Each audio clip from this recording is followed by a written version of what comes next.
再来关心天气哦，气象署继续针对台东县、高雄市、有屏东县发布超级大水豪特报，24点钟雨量可能会到500毫米哦。台东县的南回路段前2天落的大水雨，已经造成一寡路段弄水崩山路，交通中断。公路局嘛在抢修，其中南平路段按算讲下晡会当畅通。另外，红头树乡的环岛公路嘛发生水崩山，公所嘛在抢修。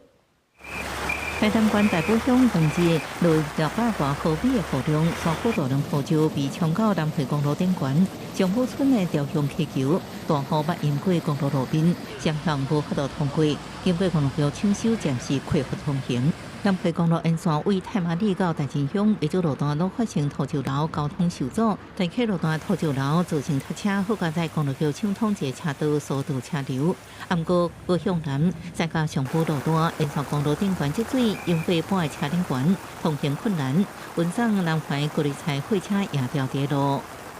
不能不送，菜隔夜就会烂了。 在南平路段土石流阻碍公路，公路局咧抢修，台东县长赵庆玲也去看灾。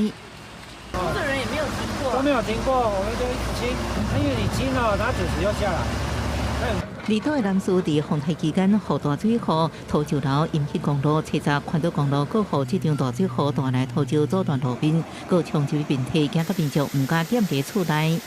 清晨下的雨比较大。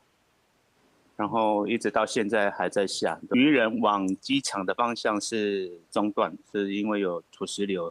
公路局表示，南回公路南平路段的土石流，因为一直落大雨，抢修困难，按算下晡3点会抢通恢复通车。记者综合报道。